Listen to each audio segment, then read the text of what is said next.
In this week's episode, I'm going to uncover the numbers behind Supercell's partnership with MrBeast. I'm going to rank the winners of Black Friday. I'm going to look at a category of apps that's even bigger than fax apps. If you watched last week's episode, you'll know what I'm talking about.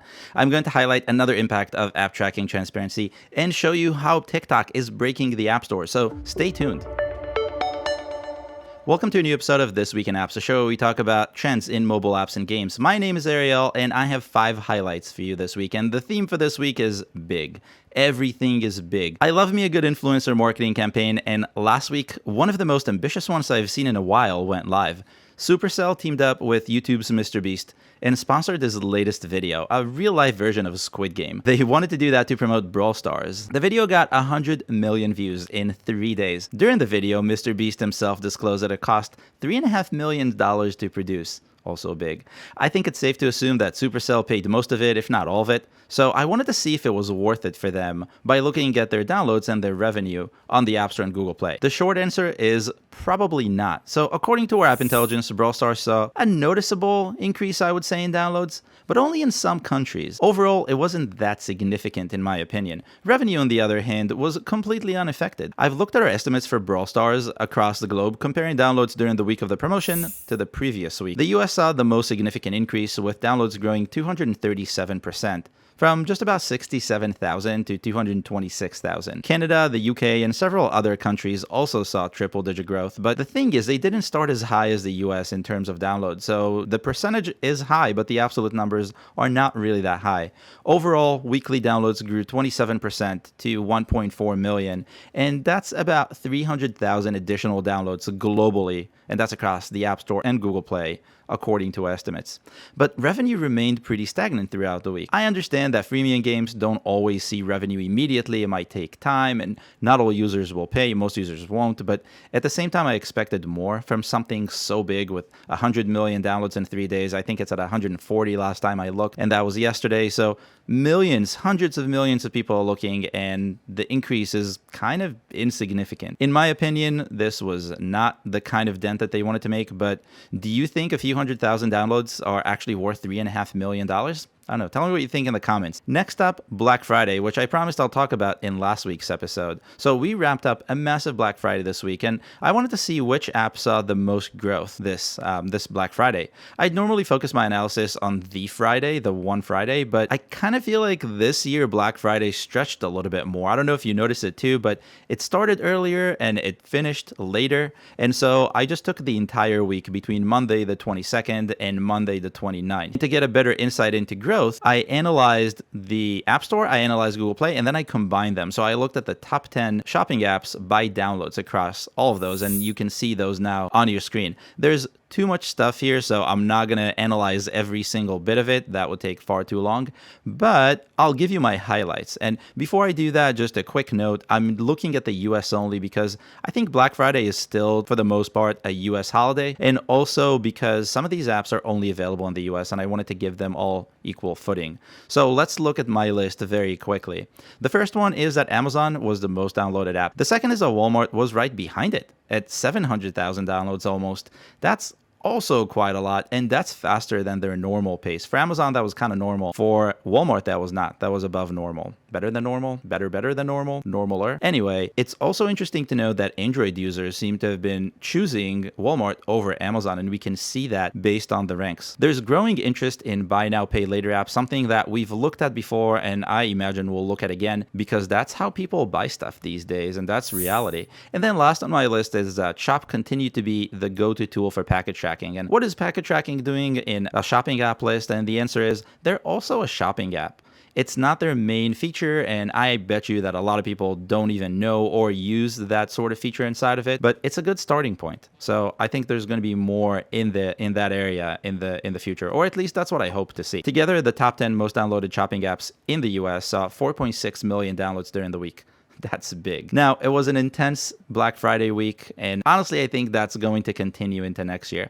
I think next year it'll be maybe even 2 weeks or a week and a half or more than that, and beyond that, it's probably going to be from Halloween all the way up to Christmas. Last week, I raised a few eyebrows when I showed just how much money apps that are used for sending and receiving faxes are making. And I have another surprise for you. So I found another category of apps that's making even more money for something that I consider to be extremely boring. And it's not solitaire games, it's scanners. There are thousands of apps that turn your phone's camera into a document scanner, a useful tool you don't really think about until you absolutely need it. And so using Explorer, I focused on document scanner apps that make more than $10,000 in a month just to get a better idea of only the popular ones. And that got me down to 47 apps. And then I summed them up and I looked at the revenue in the US, and again, this is net revenue, by month. Again, if you think all the opportunities are gone in the App Store and Google Play, you're definitely not looking hard enough. If you think I should write a guide about how to find those opportunities with the tools we offer, leave me a comment and let me know, and tell me more about the kind of opportunities you're ready to accept. I'm very curious, and if there's enough interest, I'll definitely write a guide about it. Now, switching back to the numbers. So the numbers are impressive. In January of 2020, just to give you an idea of where we started, the group earned $2.7 million in net revenue in the US, according to our intelligence. It ended 2020 at $4.1 million. So they grew 52% in just about a year. And then fast forward to November of 2021, the month we just ended, that group earned $7.4 million in the US only in net revenue. So after Apple and Google take their cut, that's a 68% growth in 2021 alone. Why would that end? I don't know. So if you are thinking, what should be my next app? Probably a scanner, not a fax anymore. It's probably even easier. I think just wow. Now, in my experience, these apps are pretty aggressive with their in-app purchases, and they're pretty good at locking just the right features you're willing to pay for. But at the end of the day, it's a lot of money for taking pictures. Switching gears a little bit, there is one side of app tracking transparency, the new framework that Apple introduced that really hurt the market, that I don't see a lot of people talking about. So I've talked about app tracking transparency and what that meant, and I've seen many other articles about the revenue implications for developers and for advertisers who are spending on ads, but that's all talking about apps that are using app tracking transparency and the kind of pain they're in. What about all the apps that didn't bother using app tracking transparency and just left their apps in the store just like that? What do you think happened to those? The answer is very easy. Apple killed them. The App Store grows at a pretty standard pace of about 1 to 2% every month, and as you can see in the chart, that did not happen this year. In June, about a month after app tracking transparency rolled out, and about a month after Apple's warning expired, 420,000 apps disappeared completely. That's massive. That's about 21% of the entire size of the App Store at that point. All gone, just like that.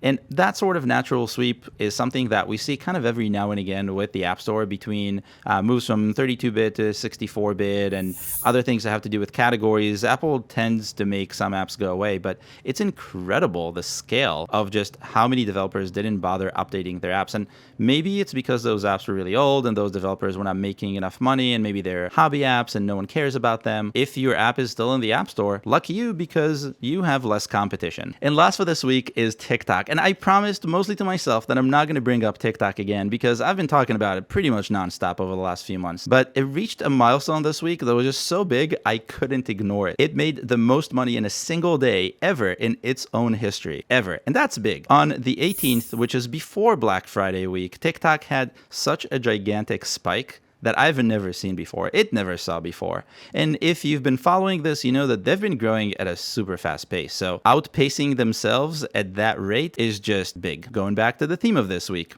Net revenue in the US App Store plus Google Play hit $2.2 million on Thursday, according to our estimates. And here's the thing. Previously, a great day for TikTok would be just a little over $1 million. A good day would be just a little under $1 million. So in one day, they had 2 great days. I think that's a magnificent day. That's the word I would use. But that's not even all of it, because that was 2 weeks ago. Last week, they also had a good day. It wasn't as good. It wasn't 2.2 million good. It was about 1.6 million good. But that's still about 50% higher than a great day from just a few weeks ago. So something incredible is happening. A few months ago, I made a prediction that TikTok will become the highest earning app in the US by 2022. And I'm sticking to that prediction because that's definitely happening. Interestingly, that's kind of the opposite trend that we see when we look at Twitch. And that's all I have for you this week. If you have any questions, drop them in the comments below and I promise to answer them. Otherwise, I'll see you next week.